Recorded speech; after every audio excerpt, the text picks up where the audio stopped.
Salam sejahtera, terima kasih karena bersama dengan saya di Nazilin Unity Channel. Benarkah PAS memboikot PRK KKB?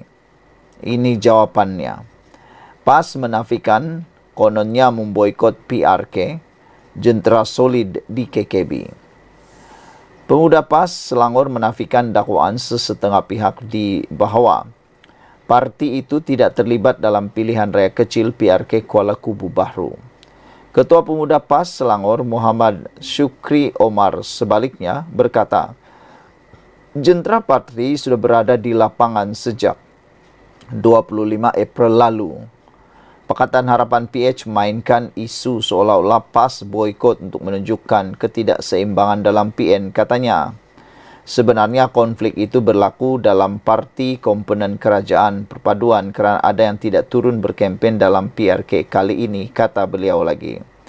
Tapi PN sangat harmoni gerak kerja di Kuala Kubu Bahru. Kita berbeza dengan MCA sebab jentera PAS solid turun bantu calon PN untuk PRK kali ini, katanya pada sidang media di Batangkali hari ini. Sukri menjelaskan selain pemuda PAS, Pesuruhjaya PAS Selangor Abdul Halim Tamuri sudah berada di KKB sejak awal lagi. Kalau boikot pastinya jentera pun tiada. Hari ini seluruh Selangor dan negeri lain termasuk dari Pahang, Melaka dan Perak telah hantar jentera untuk bantu kempen, katanya. Jadi tak betul dakwaan PAS boikot PRK ini, katanya.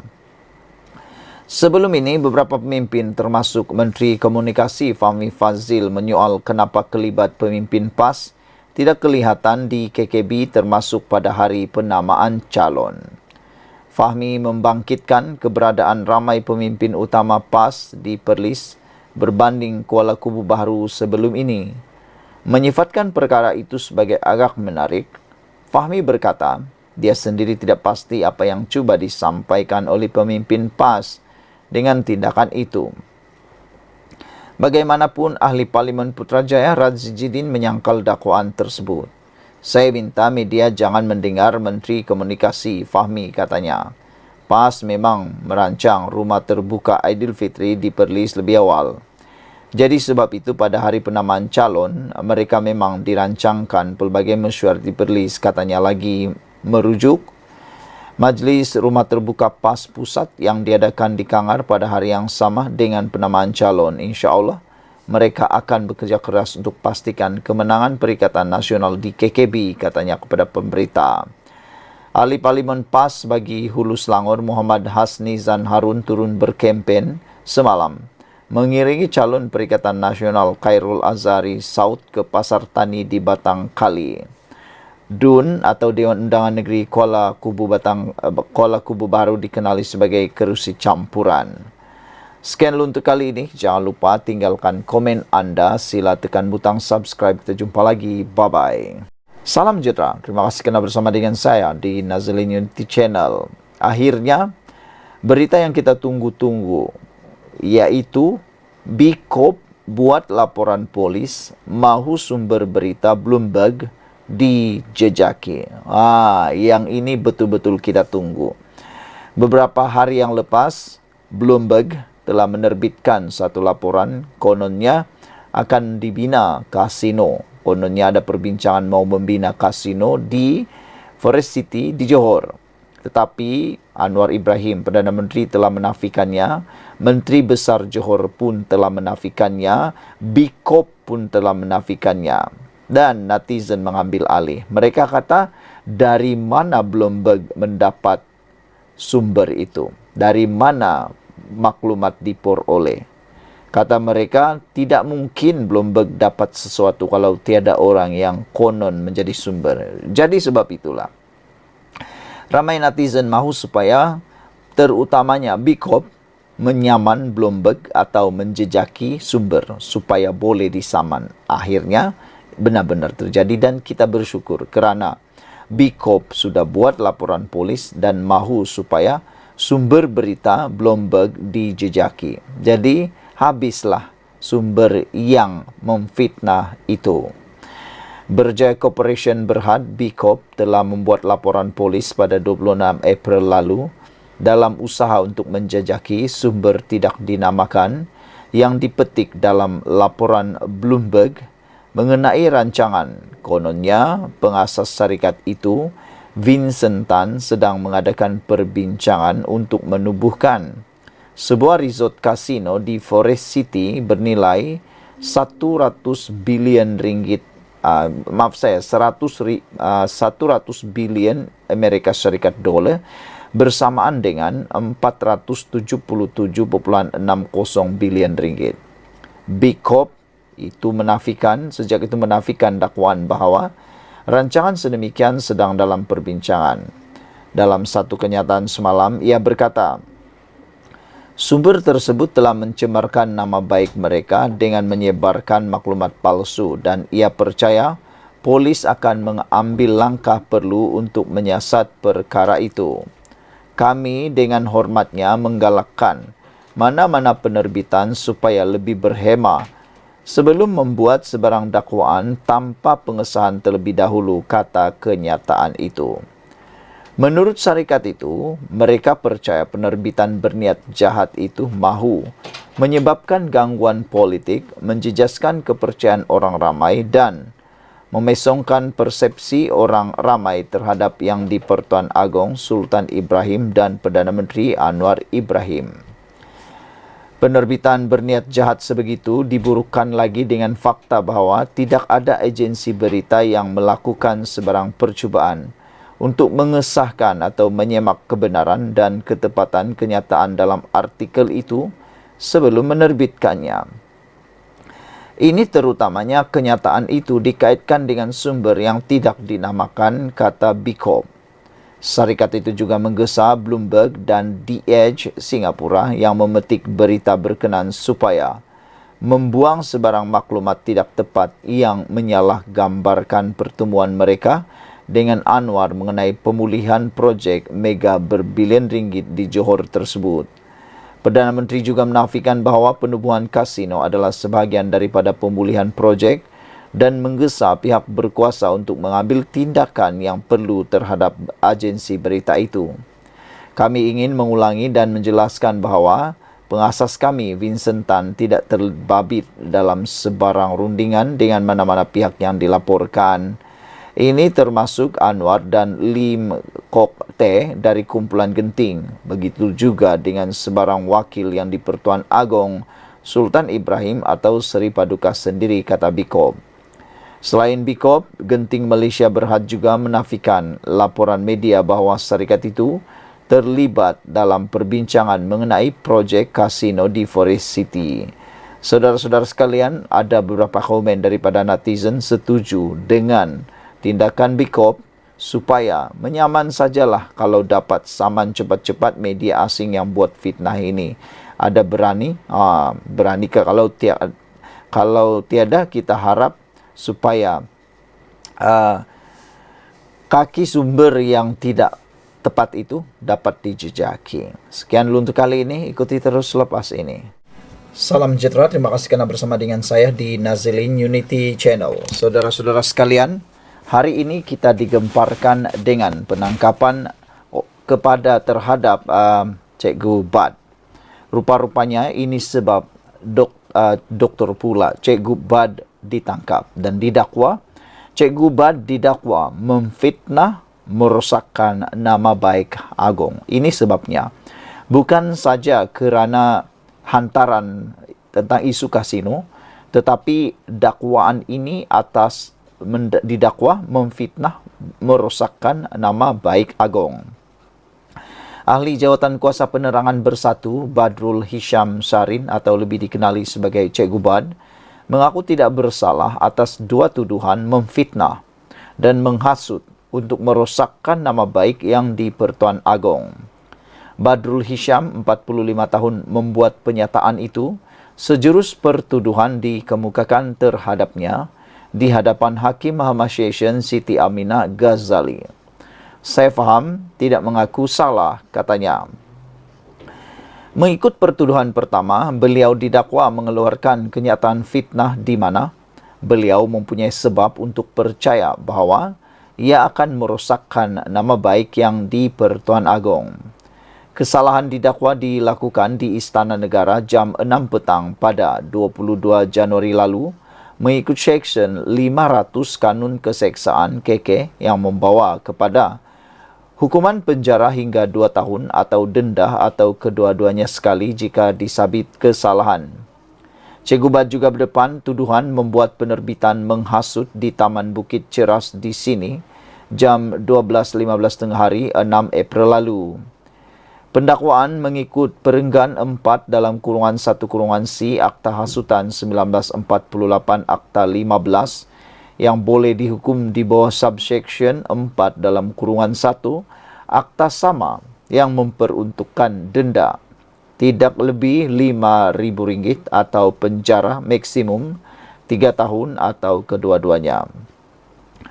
Susulan pengakuan tidak bersalah itu, Timbalan Pendakwa Raya Said Faisal Said Amir mencadangkan jaminan RM20,000 kepada Cikgu Bad bagi setiap tuduhan dengan seorang penjamin. Mahkamah kemudian membenarkan jaminan RM20,000 dengan seorang penjamin bagi kedua-dua pertuduhan, namun menolak cadangan perintah larangan dimohon pihak pendakwaan. Sebutan semula kes ditetapkan pada 27 Mei ini. Dan sebelum itu, kita juga digemparkan dengan berita Cikgu Bad bergari dibawa ke mahkamah. Cikgu Bad dilihat tiba di Mahkamah Session pada jam 9.20 pagi tadi bagi menghadapi 2 pertuduhan kes memfitnah dan menghasut. Ahli Jawatan Kuasa Penerangan Bersatu itu antara lain didakwa mengaitkan menggunakan nama yang di Pertuan Agong Sultan Ibrahim serta isu kekemat baru-baru ini. Badrul Hisham, 46 tahun, yang memakai baju warna Melayu berwarna hijau dibawa oleh pihak polis ke mahkamah dalam keadaan bergaring. Assalamualaikum, selamat Hari Raya, kata beliau kepada pengamal media. Semalam peguam bela Cikgu Bad, Rafiq Rashid Ali, berkata, anak guamnya itu akan berdepan pertuduhan mengeluarkan kenyataan memfitnah dan menghasut. Menerusi hantaran Badrul di Facebook, beliau menyindir Perdana Menteri Datuk Seri Anwar Ibrahim mengenai hub kewangan yang akan dibina di Forest City. Sekian dulu untuk kali ini. Jangan lupa tinggalkan komen anda. Ikuti terus ulasan selepas ini. Salam sejahtera. Terima kasih karena bersama dengan saya di Nazilin Unity Channel. Saudara-saudara sekalian, beberapa jam selepas calon pilihan raya PRK, pilihan raya kecil di Kuala Kubu Baharu, calon Pakatan Harapan dicabar oleh PAS untuk mengemukakan keputusan akademik beliau yaitu SPM dan yang sewaktu dengannya.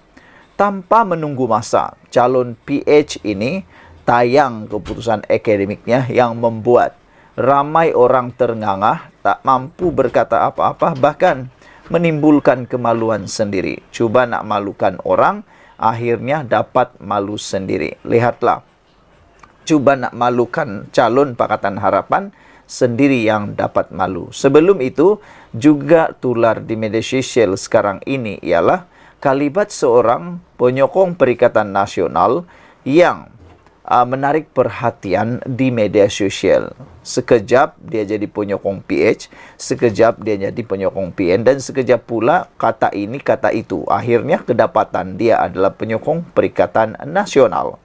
Dan kita teruskan dengan cabaran oleh PAS terhadap calon Pakatan Harapan ini. Siapa sangka apa yang dibuat oleh PAS itu telah pun menjerat diri mereka sendiri. Diingatkan mereka dapat memerangkap calon PH ini ataupun boleh menjatuhkan maruah calon PH ini dengan meminta mereka, calon PH ini mendedahkan keputusan peperiksaan beliau. Rupa-rupanya selepas didedahkan, saya fikir akan lebih ramai yang akan tertarik dengan calon Pakatan Harapan ini. Manakan tidak, bayangkan saja. Keputusan SPM calon Pakatan Harapan untuk PRK di Kuala Kubu Baharu. SPM-nya straight A 10E. Dan untuk peperiksaan UPSR pula, calon Pakatan Harapan ini mendapat 7E.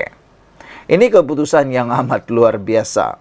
Boleh dikatakan sangat pintar, cerdik calon Pakatan Harapan ini. Jadi, teknik untuk coba memalukan, menjatuhkan calon Pakatan Harapan ini tidak menjadi. Bahkan sebaliknya, telah pun membuatkan saham calon Pakatan Harapan ini meningkat secara sendirinya.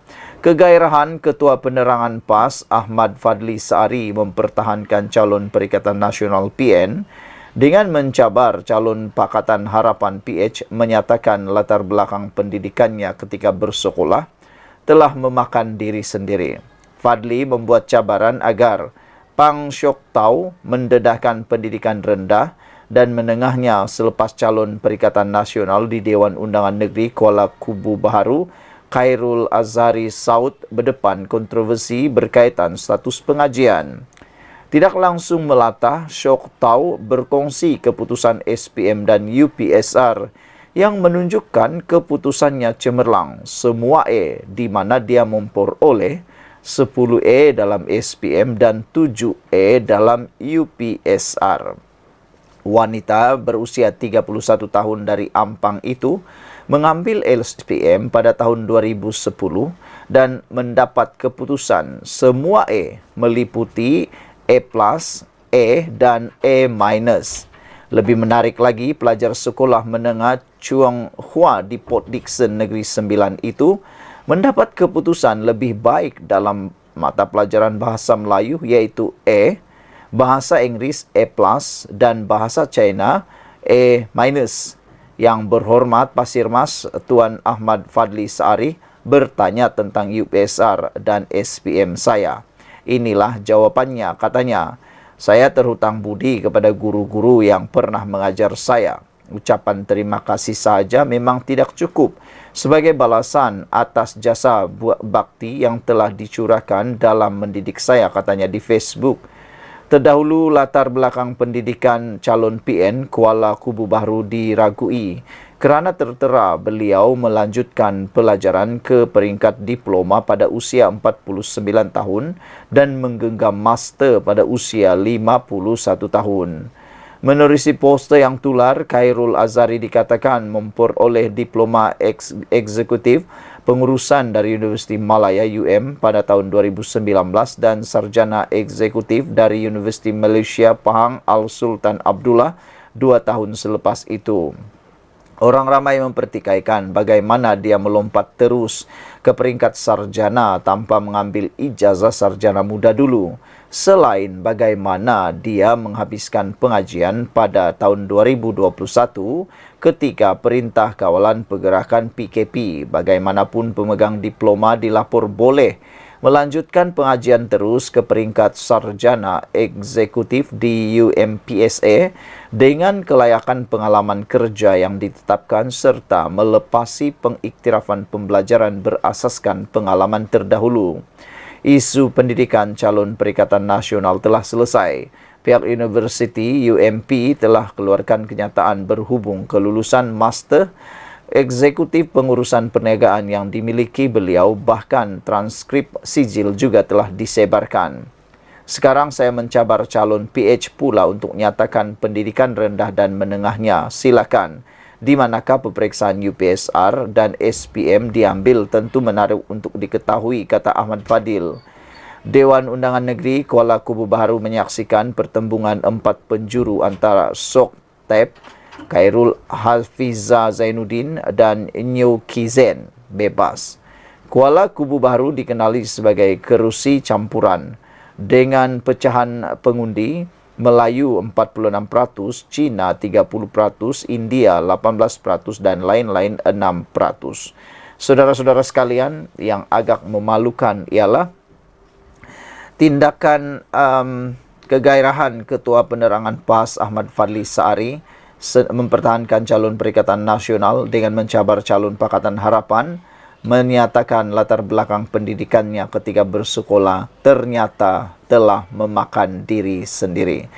Dan secara kesimpulannya, rumusannya, disangkakan cabaran itu boleh menjatuhkan maruah atau boleh menjatuhkan nilai saham calon Pakatan Harapan itu rupa-rupanya bukan saja ianya gagal menjatuhkan nilai saham calon Pakatan Harapan, bahkan secara tidak sengajanya, tidak langsungnya, calon Pakatan Harapan telah meningkat sahamnya. Siapa sangka, disangka mampu memalukan, tapi lain pula jadinya. Bayangkan sajalah keputusan yang dipaparkan jauh daripada pemikiran biasa manusia, yaitu mencapai SPM 10E dan UPSR 7E.